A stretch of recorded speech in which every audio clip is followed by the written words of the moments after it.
नमस्कार। आप सुन रहे हैं द माइथोलॉजी रेडियो और आज के इस पॉडकास्ट में कहानी महाभारत के बाद क्यों पांडवों को नर्क की यात्रा करनी पड़ी, खासकर द्रौपदी को क्यों मिला नर्क। आज की इस कहानी में महाभारत के बारे में आपने बहुत कुछ सुना होगा, लेकिन क्या आपको पता है कि इस रण में पांडवों ने धर्म के लिए युद्ध लड़ा था। धर्म युद्ध में पांडवों को जीत भी हासिल हुई और फिर उन्हें हस्तिनापुर का राज भी मिला। आपने सुना होगा या फिर टीवी पर देखा होगा कि महाभारत में पांडव धर्म का पालन करते हैं और परिवार राज्य के लिए भी कर्तव्य निर्वहन करते हैं। लेकिन आपको यह जानकर हैरानी होगी कि इतना सब सहने और करने के बाद भी उन्हें स्वर्ग की प्राप्ति नहीं हुई, जबकि कुछ पांडवों को नर्क में भी जगह मिली। आज की इस कहानी में हम उसी हिस्से से आपको रूबरू कराएंगे। आज के इस पॉडकास्ट में हम जानते हैं कि किन किन पांडवों को स्वर्ग में जगह नहीं मिली और इसके पीछे की वजह क्या थी। धार्मिक मान्यताओं के आधार पर जानने की कोशिश करते हैं कि पांडवों ने ऐसा क्या काम किया था कि उन्हें स्वर्ग में जगह नहीं मिली, और इसके बारे में जानकर आप खुद भी हैरान रह जाएंगे।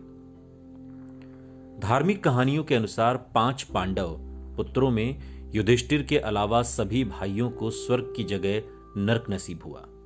सिर्फ युधिष्ठिर के लिए स्वर्ग के दरवाजे खुले हुए थे। ये बात भी बहुत कम लोग जानते हैं कि मेहनत से आदर्श स्थापना करके अर्जित पुण्यों के सहारे भी उन्हें स्वर्ग नहीं मिला था। देवदत्त पटनायक की किताब मिथक में बताई गई एक कहानी के अनुसार 36 सालों तक हस्तिनापुर पर राज करने के बाद 5 पांडव भाइयों और उनकी पत्नी द्रौपदी ने इस दुनिया को त्याग करने का फैसला लिया। उन्हें विश्वास था कि अपनी मेहनत से जिस तरह उन्होंने आदर्श साम्राज्य की स्थापना की, उससे अर्जित पुण्यों के सहारे वो नश्वर शरीर के साथ स्वर्ग जा सकते हैं। देवों के पास जाने के लिए उन्होंने मेरू पर चढ़ने का फैसला किया। दुर्भाग्यपूर्ण तरीके से रास्ते में वो एक एक कर गिरते गए और उनकी मौत हो गई।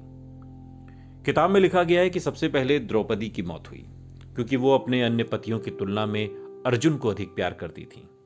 इसके बाद सहदेव, क्योंकि उन्हें अपनी बुद्धि पर काफी घमंड था। फिर नकुल का नंबर आया, क्योंकि अपने सुंदर चेहरे पर उन्हें काफी अभिमान था। इसके बाद अर्जुन गिरे, क्योंकि उन्हें हमेशा लगता था कि वो सर्वश्रेष्ठ धनुर्धर हैं और वो बाकी धनुर्धारियों से जलते थे। फिर भीम गिरे, जो खा पीकर पेटू हो गए थे। सिर्फ सबसे बड़े भाई युधिष्ठिर ही आसमान के पार देवलोक तक पहुंच गए।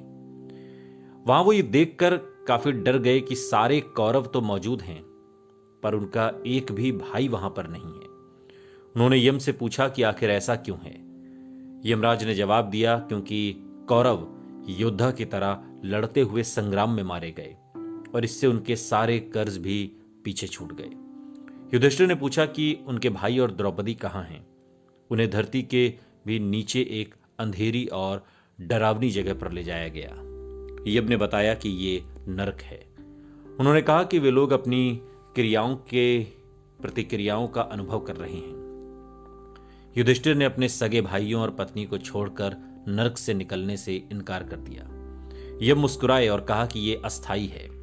एक बार कर्ज उतर जाए तो ये भी स्वर्ग में कौरवों के साथ हो लेंगे। आपको भी नरक का अनुभव लेना ही था, क्योंकि आपने अपने जीवन में एक बार सफेद झूठ बोला था। वो झूठ कमेंट बॉक्स में बताइए, महाभारत के युद्ध के दौरान का है। सुनते रहिए द माइथोलॉजी रेडियो, सुनता है सारा इंडिया।